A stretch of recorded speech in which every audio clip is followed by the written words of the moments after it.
Okay, so let's talk about parallelogram law of forces.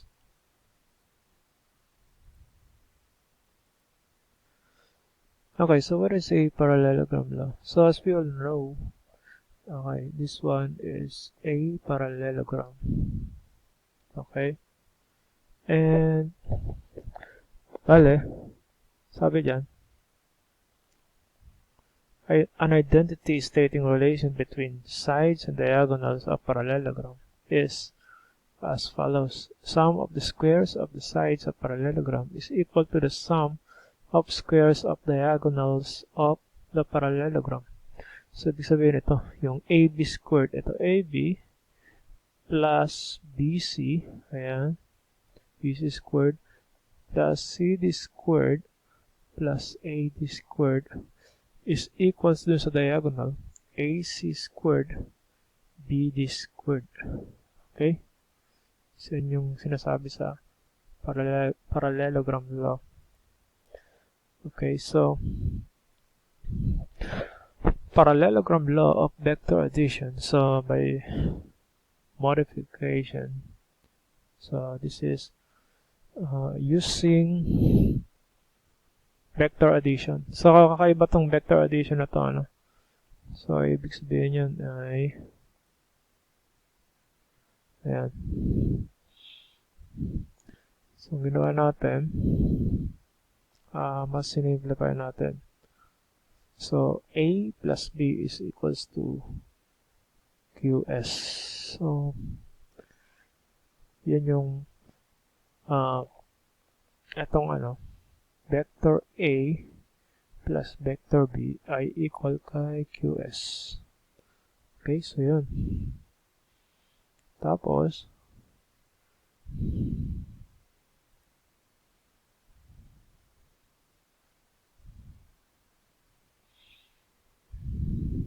yun natin makita nasa baba.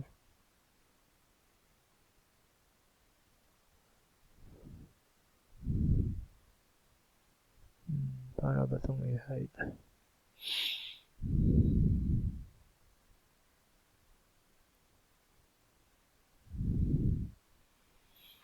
Okay, so that is A squared plus B squared plus 2 times AB cosine theta is equals to QS squared. So this is quite familiar. So parang ano to, yung cosine law. So yun yung natin sa parallelogram law. Okay, so that gives us, and if we have these two forces, yung dalawang component F1 saka F2 ay equal dun sa resultant F.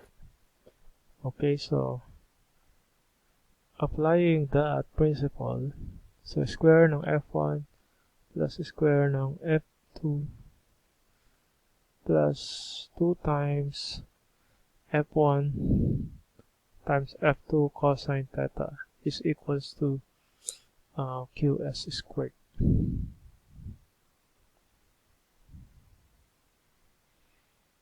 And yun ang ating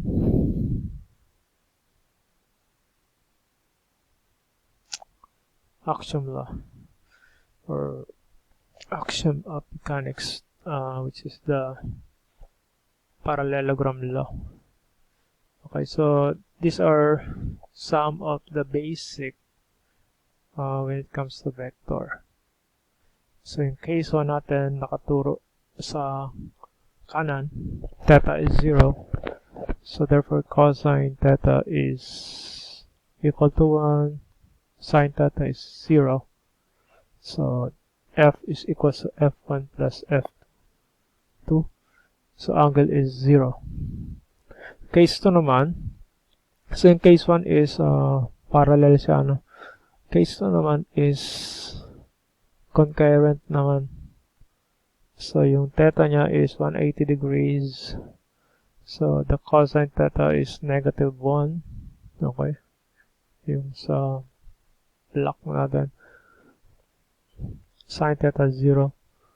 And f is equal to the square root of f1. Okay. The square of the sum of f1 and f2. And for the case 3, okay, so this is yung block natin is 90 degrees. Cosine is 0. Sine theta is 1. So, f is equals to f1 squared plus f2 squared. So, meron tayong angle which is the tangent, arctangent of f2 over f1.